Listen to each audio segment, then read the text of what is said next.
Bonjour.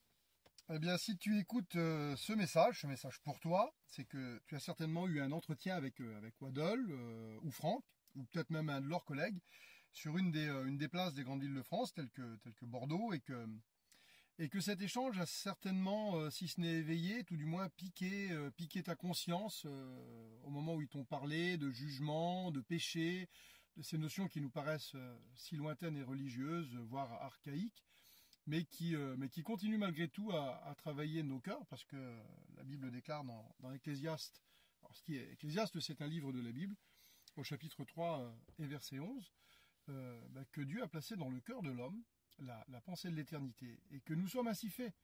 Nous sommes ainsi faits, toi, moi, Waddle, Franck, ou toutes les autres personnes qui vivent sur cette terre.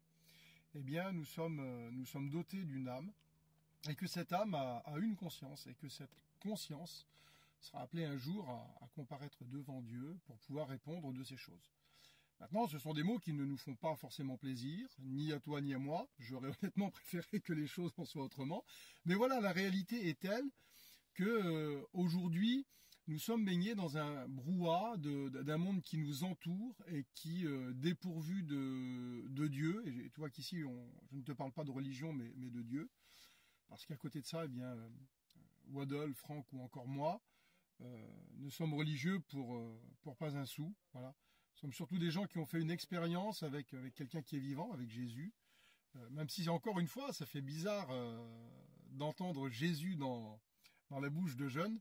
Eh bien, ce Jésus est vraiment existant parce qu'il a transformé nos vies d'une manière ou d'une autre. Et ce qu'on aimerait à travers ce message pour toi, c'est également que tu le rencontres. Donc voilà, je disais que tu avais été certainement éveillé à cette notion de conscience. Et c'est cette conscience qui quelque part, quelquefois t'embarrasse. Et qui dans tes projets de vie, qui dans tes projets d'avenir, vient un petit peu noircir le tableau avec certaines choses, certaines fautes que tu aurais commises et que tu voudrais bien mettre sous le tapis, mais dont tu ne te sens pas débarrassé ou lavé. Certaines cicatrices aussi que ton âme porte de par de par ton éducation, de par des choses que tu as faites, de la manière dont tu as été élevé, ou encore la manière dont tu vis aujourd'hui. Et voilà, les blessures sont tellement communes dans le monde humain dans lequel on vit. On nous blesse, on blesse les autres, et ce sont des choses qui nous paraissent quelque part irréparables. Or que la bonne nouvelle d'aujourd'hui, c'est qu'il y a quelqu'un qui t'aime et qui désire réellement te rendre heureux ici sur la terre et t'accorder en plus une éternité auprès de lui. Cette personne, je te l'ai déjà cité, c'est Jésus-Christ. Alors, concept archaïque, vieillot, religieux, et pourtant, il y a tellement de gens qui aujourd'hui, je connais tellement de personnes qui se sont sortis de vies misérables, et quand je te dis misérables, réellement misérables, de gens qui vivaient prisonniers de la drogue, prisonniers de leur peur, prisonniers des autres, prisonniers du regard des autres, et qui ont été délivrés, réellement, avec une transformation. Non pas une transformation induite par nous-mêmes, par un mode de pensée, par un mode je sais pas, de développement personnel, ou encore par une idée religieuse de la chose, parce que, comme tu l'as vu, nous ne portons pas de casquette religieuse, et même si on parle quelque part de ce qui pourrait paraître être religieux, eh bien, ça ne l'est aucunement. Ce qu'on te propose, ce qu'on t'annonce, c'est une relation réelle avec le Créateur, celui qui a créé les cieux et la terre, et qui lui permet de vivre ici-bas, sur la terre, quelque chose de réel, de vivre réellement ce que tu es toi, sans masque, ce masque social qui nous masque tellement de choses, tellement de bons sentiments, qui nous cache des autres, cette carapace, et je sais de quoi je parle, je suis également aumônier de prison, et tu sais, tout homme se forme une carapace et vit aussi une prison intérieure, mais ce Jésus que nous on a rencontré, dont Waddle et Franck t'ont parlé, il existe et il transforme les vies. La vie de Franck a été transformée, la vie de Waddle a été transformée, ma vie a été transformée par ce Jésus qui brise les liens, par ce Jésus qui ouvre les portes des prisons. Et ce message, pour toi, cette bonne nouvelle d'aujourd'hui, c'est que il n'y a pas d'hasard. Le moment, l'échange que tu as eu avec Waddle, avec Franck, cet enregistrement que tu écoutes, c'est une volonté de Dieu. C'est parce que Jésus t'aime. Le hasard n'existe pas. Pour citer Einstein, Einstein disait cette belle phrase, il disait que le hasard était le manteau que Dieu endossait quand il voulait voyager incognito. Alors, petit clin d'œil à Einstein, mais tellement vrai, tellement vrai. Qu'est-ce qui a fait que tu t'es retrouvé sur cette place, que tu les as croisés, que tu les as entendus, que les mots qui t'ont dit ont touché quelque part quelque chose de profond en toi, ou ont éveillé simplement ta conscience, mais qui ont fait que tu vas jusqu'à écouter cet enregistrement qui, je te le concède, n'est pas d'une grande qualité, mais tout du moins qui est vrai, par des personnes qui ont vécu réellement quelque chose.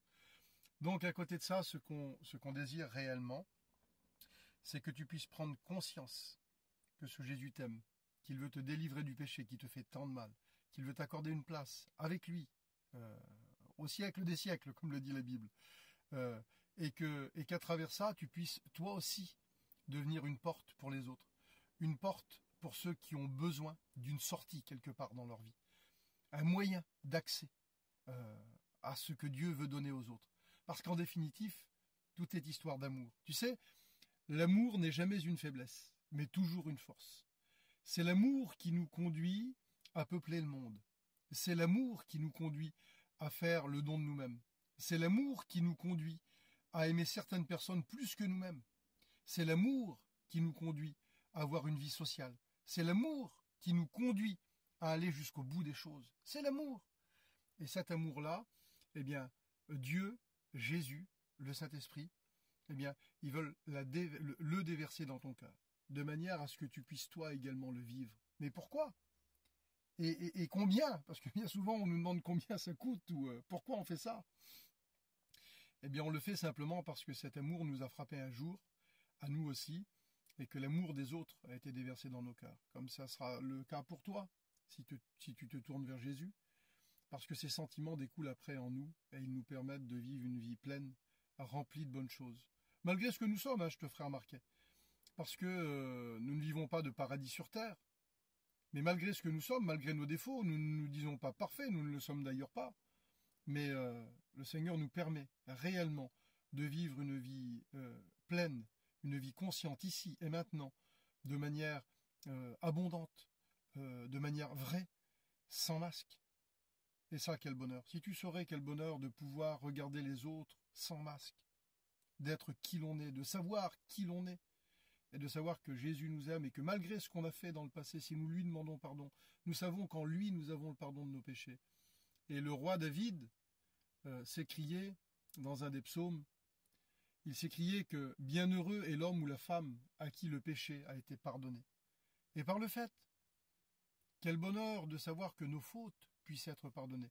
Est-ce que tu as déjà été pardonné d'une faute que tu avais commise ? Est-ce que tu as déjà ressenti ce bon sentiment qui est le pardon ? Est-ce que toi-même tu as déjà pardonné quelqu'un qui t'avait fait du mal ? Et as-tu lu sur son visage, sur son âme, quelque part dans ses yeux, ce bon sentiment du fait d'être pardonné ? Eh bien, toutes les erreurs que les hommes ne peuvent nous pardonner, Jésus nous les pardonne si nous lui demandons pardon. Si nous lui donnons nos vies, lui nous a précédemment donné la sienne, et il nous promet de vivre en nous et de faire de nous de nouvelles créatures, dit la Bible. Alors, si tu veux peut-être en savoir plus, peut-être que ta curiosité a encore été davantage piquée à travers l'écoute de ce message, eh bien, ce que je te propose, c'est d'aller sur le site unmessagepourtoi.fr. Avec le chiffre 1, un message pour toi. Tu pourras trouver d'autres explications, tu pourras trouver éventuellement des témoignages de vie transformée par Jésus, mais tu pourras aussi recevoir une Bible gratuitement. Je veux répéter encore une fois que ici, nous ne faisons pas d'adeptes ni de membres. Je ne te connais pas et tu ne me connais pas. La seule chose, le seul endroit où je veux te mener, où Adolphe veut te mener, où Franck veut te mener, c'est à Jésus, c'est au pied de la croix, afin que toi aussi, tu puisses être heureux. Alors je t'encourage, j'allais dire je t'engage, mais non, je t'encourage, parce que ici tu es libre.